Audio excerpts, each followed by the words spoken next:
Hello అండి అందరికీ, నేను మీ కళ్యాణిని. ఎలా ఉన్నారు? అందరూ బాగున్నారా? పొద్దున సినిమాకి వెళ్ళేటప్పుడు హడావిడిగా ఒక వీడియో అప్లోడ్ చేశాను. ఇంకా మా ఆయనతో ఒక క్లిప్ అయితే వీడియో చేశాను. ఇంకా అందరం రెడీ చేసి అయితే కిందికి వెళ్ళాము. అక్కడ రోడ్డు చూడండి ఎలా ఉందో, ఇంకా రిపేర్లోనే ఉంది. ఎప్పుడు వేస్తారో ఏమో, రోడ్డు ఇంకా 5 months పడుతుందంట. డైలీ వర్షాలే పడుతున్నాయి.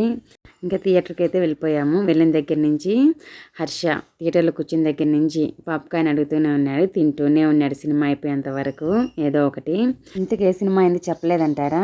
మీకు తెలిసిపోయే ఉంటుంది. హరిహర వీరమల్లు చాలా బాగుంది సినిమా. ఇంక ఇంటికి వచ్చేసరికి 1 గంట అయిపోయింది. ఇంకా రైస్ పొటాటో కర్రీ అయితే ఉంది కదా, ఇంకా చపాతీ కూడా చేశాను. మా ఇంట్లో ఫ్రిడ్జ్లో ఎప్పుడు అయితే చపాతీ పిండి అయితే కలిపి ఉంచుంటాను. డైలీ మా ఆయన చపాతీ చేసి పెట్టాలి కాబట్టి 2 రోజులకు ఒకసారి చపాతీ కలిపి ఫ్రిడ్జ్లో పెట్టుకుంటాను స్టోరేజ్గా. ఎప్పుడు కావాలంటే అప్పుడు చపాతీలు చేసుకుంటాం. ఈరోజైతే ఇలా గడిచిపోయింది. Please like and subscribe.